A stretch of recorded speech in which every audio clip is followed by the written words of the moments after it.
Hello passion fruits, it's your girl VH and welcome to another video. Today we're gonna talk about food addiction and how to stop binge eating forever. Food addiction is real, y'all. This is gonna be a very serious video because food addiction is a very serious illness and it can ruin your life. Unfortunately, most doctors still don't know enough about food addiction to be able to help their patients. That's why for so long I didn't even know I had a food addiction, even though I was diagnosed with an eating disorder. The thing is, an eating disorder and food addiction is not the same thing. They can overlap, but they are two very different issues and they need to be treated separately. There needs to be a plan for the eating disorder, and then there also needs to be a plan for the food addiction. So I will tell you guys all about this in this video. So I recently traveled to Thailand and some stuff happened there that made me realize that I actually do have a food addiction. And I now finally understand why years of therapy and years of learning techniques to treat my eating disorder did not help me stop binge eating. I finally understand why it didn't work. So if you've been following me for a while, then you know that I have been diagnosed with anorexia. And even though I have made a lot of progress in traditional therapy, I just kept relapsing time after time in spite of all my efforts and in spite of the fact that I applied all of the techniques that I was learning in traditional therapy. So let's dive right into what I've discovered. So when I traveled to Thailand, I was in a pretty good place. I hadn't binged for weeks. And yeah, we just went to Thailand and I decided to just eat fruit there for breakfast, and I brought some of my own food so that I could enjoy safe meals and everything was okay. I had made a lot of progress in therapy. For example, we chose a hotel that had a gym so I could work out every day. But when we got there, we received a letter informing us that the gym would be closed for at least a week. And I didn't panic. I was like, okay, fine, then I'll just don't go to the gym. I'll be fine. And it was really easy. I didn't work out. I wasn't even very active on vacation. I drank cocktails every day and I just laid at the pool. It was a-okay, and that is huge for me. I even ate some vegan meals with oil that I normally wouldn't even dare to eat at home. So I was noticing that I made a lot of progress mentally. So yeah, I was in a pretty good place. But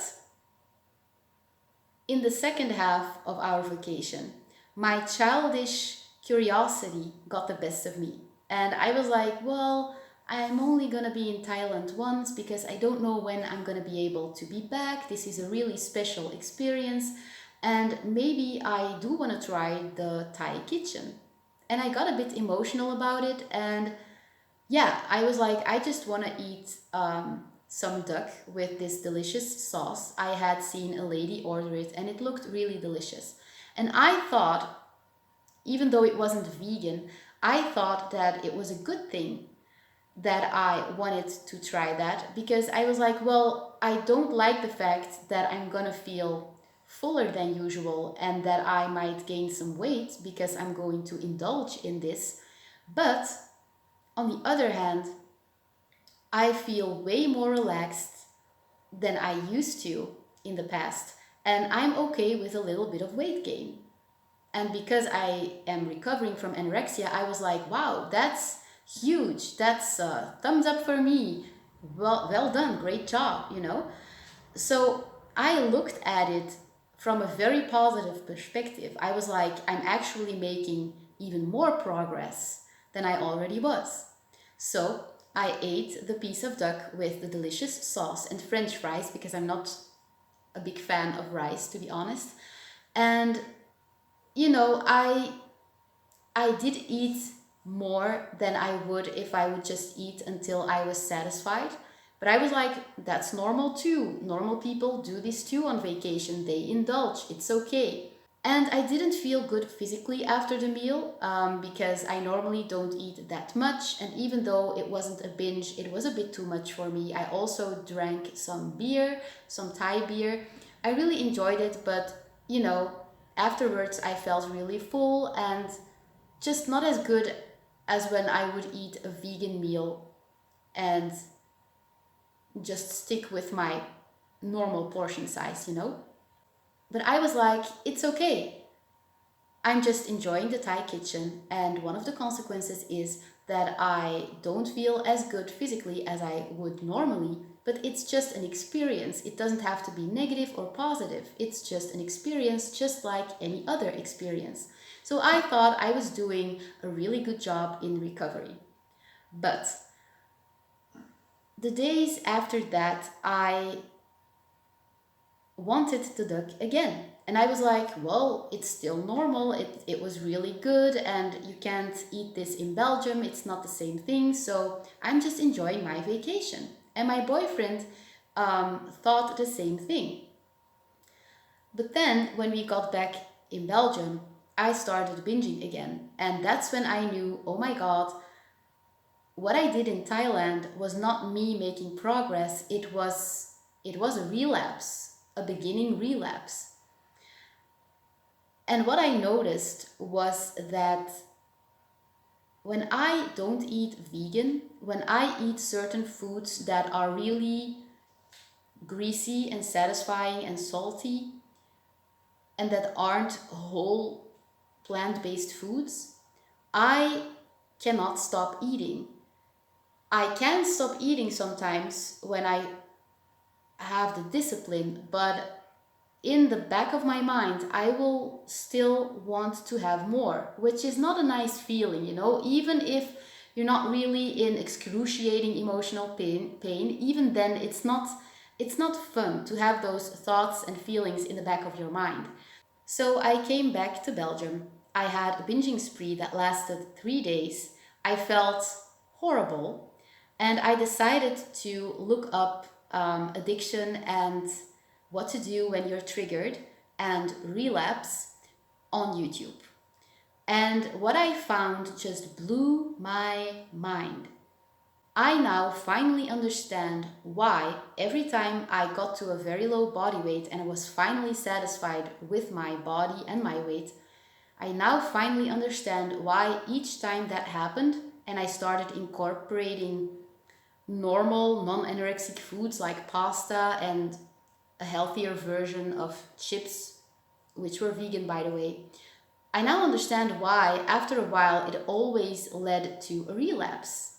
So when you're a food addict, and you can be one even if you're not overweight, you can be skinny, overweight, obese, normal, it doesn't matter. If you're a food addict, you cannot stop eating when you eat certain foods. And I don't mean like, oh my God, I ate the whole bag of chips. No, no, no. When you're a food addict, when you eat something sugary or really fatty or salty, you cannot stop. It ruins your life. So if you're a food addict, you will be so obsessed with food that it has a great impact on your social life, your work life. It just ruins your life. You can't stop thinking about food. And you try to stop binge eating, but you just can't. You may have a good day where you don't binge, but the day after you just relapse and you binge out. You spend a lot of time planning your meals, and by meals I mean binging sprees, and you feel really ashamed, you feel really bad, you have physical issues, you have physical health issues, but even then you can't stop acting the way you're acting.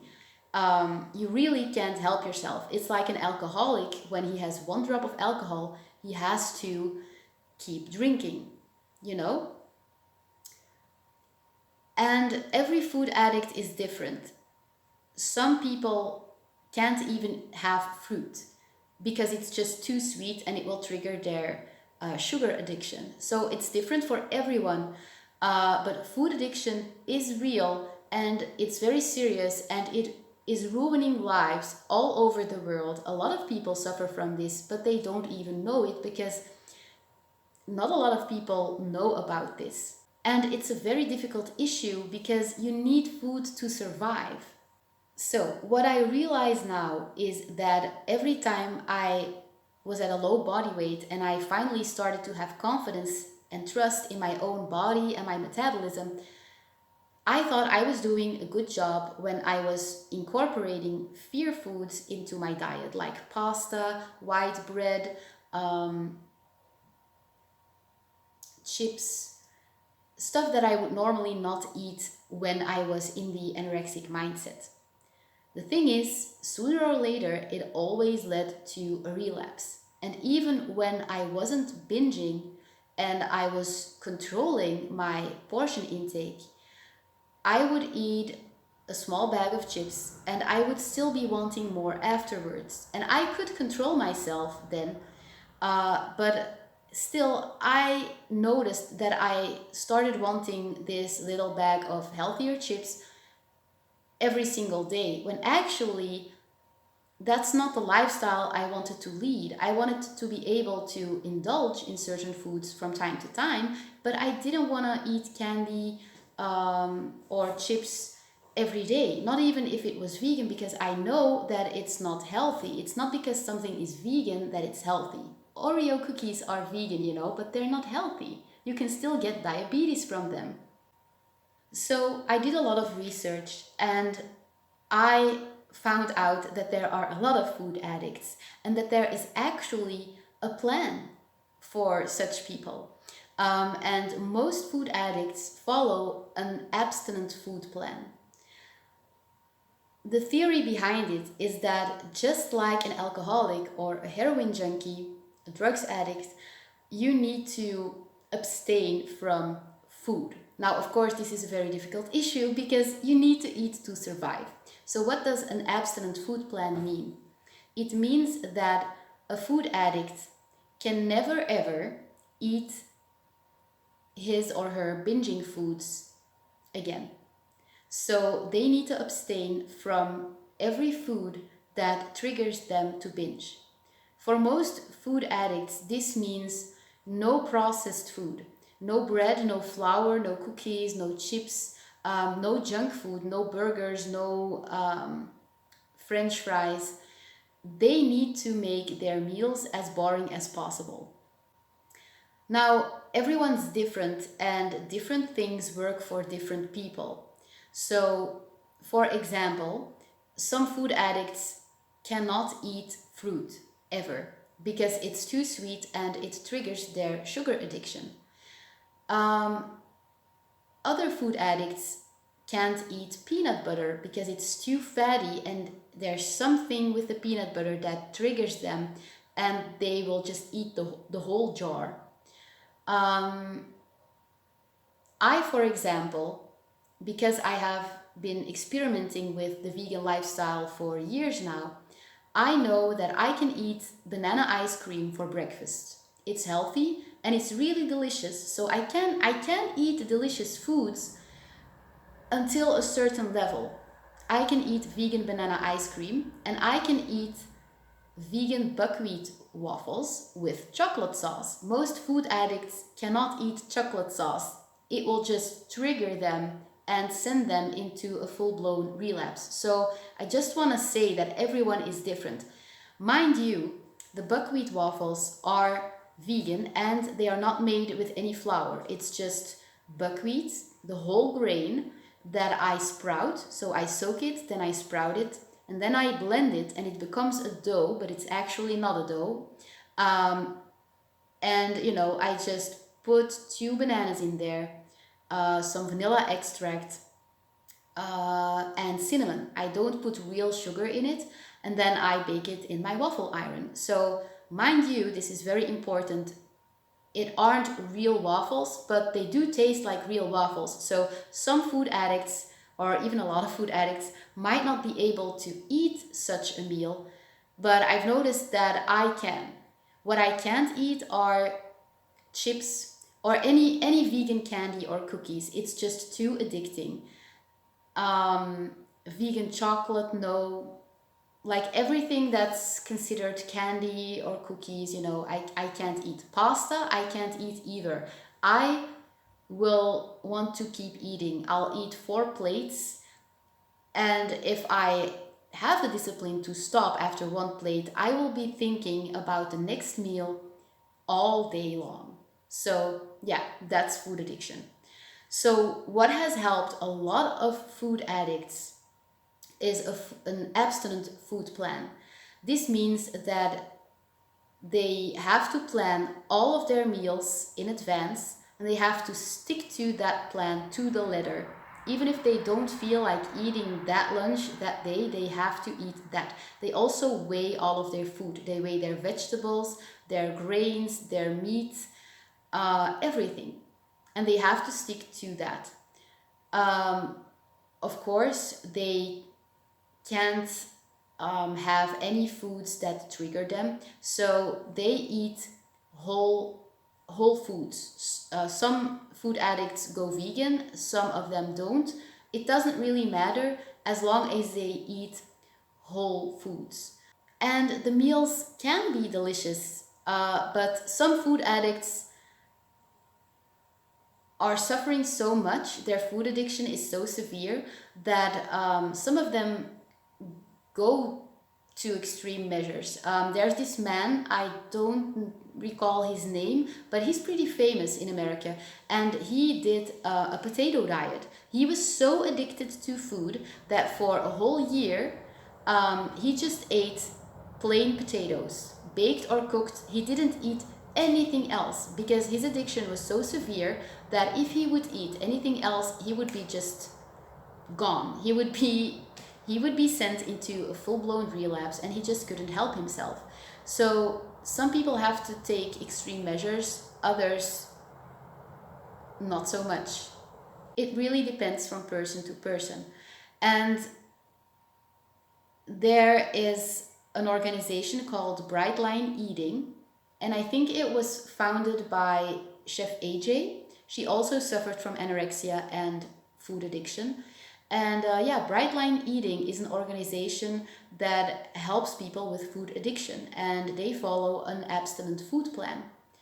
And it does sound really extreme because, if you join the group, you have to weigh all of your food, you can't eat certain foods for the rest of your life, But I totally agree with this approach. I have been applying it these past few days, and it really does work. It just makes my life so easy. Because if I don't plan my meals in advance, I will be obsessing over food the whole time. And that will send me into a binge eventually. What's extremely important to know is that if you are a true food addict and nothing else has worked for you and it has ruined your life, you're on the verge of suicide or death because you have diabetes or cancer or whatever, or heart disease, it's very important to realize that you have to be very strong, because there will always be people telling you, it's okay, you have to treat yourself sometimes. It's your birthday, just eat one piece of birthday cake. It's not gonna harm you. And the thing is, those people just don't understand, and that's okay. But you need to realize that, do you say to an alcoholic like, oh, it's Saturday, one drink won't hurt you? Or do you take a heroin junkie to a drug dealer and say, come on, man, it's Saturday, you gotta live a little. Just one shot won't hurt you? No, you don't do that. Everyone knows that an alcoholic can never ever drink again. A heroin junkie can't ever take drugs again. And it's just the same thing with food addiction. If I eat a piece of birthday cake on my birthday, it will send me into a full-blown binge, and I may not be able to shake it off for a couple of weeks, resulting in serious health issues. I will gain 20 pounds in only 1 week. my ankles will be swollen. They will be like this because of all of the water retention. Um, it's a very serious condition, you guys. So for myself, I have decided to keep my meals and my food black and white so that I can live my life in color. You know, for me, not eating is living. A lot of people are going to tell you, you have to live a little, you have to treat yourself, otherwise you don't live, you're not living, blah, blah, blah, you're not enjoying life. Well, first of all, if living is eating junk food, then I don't want any part in that. Because when I eat junk food, I feel sluggish, tired, I just want to keep eating more. I don't want to be social and socialize with people. I don't feel good. I don't feel like, for example, my absolute passion in life is hoop dance, and I have this dream of becoming a professional hoop dancer and teaching people to hoop dance. I know that if I will be like, well, I have to treat myself from time to time, I won't be able to control myself, and I will feel so bad about myself that I won't feel like hoop dancing. I won't go after my dreams in life. And food is just temporary. A meal, I mean, it lasts like 5 minutes and then it's gone. I mean, like real experiences, like when I hoop dance, I can hoop dance all day, but I can't keep eating all day. So it's just temporary joy, you know? And second of all, like I said, for me, not eating sometimes is living. I get to live when I just eat my planned meals. So there will always be that person telling you, oh, just one little cupcake won't hurt you, just one slice of pizza won't hurt you. Don't do it. Just say thank you for your feedback, but no thanks. There will always be those people who won't support you because they don't understand or whatever. I mean, there are still people, and I don't understand, but there are still people who tell alcoholics to drink on New Year's Eve. So what has really helped me is to just make a shift in my thinking and be like, okay, I'm eating to live, I'm not living to eat. I plan my meals in advance, I eat it, and I move on. I'm going to end the video here, but in the next video, I will give tips on what to do when you're triggered and when you want to binge. I will talk about some of the traps you might fall into, and if you know about this, then you can really beat the urge to binge when you feel the urge. And you will be able to prevent having the urge to binge. That's even better, because when you feel the urge to binge, it's really hard to resist it. But you can prevent yourself from even getting the urge to binge. And it's not that hard, you just have to know some stuff, and I will discuss that in the next video, okay? If you found this video helpful, then please give it a big thumbs up, because it really helps support my channel, and that way I know that I'm making the right videos and that I'm actually helping people. If you have any questions or tips or advice you want to share with the other subscribers, then please do so in the comment section down below, and I hope you have a really nice day. Okay, stay strong, guys. Bye!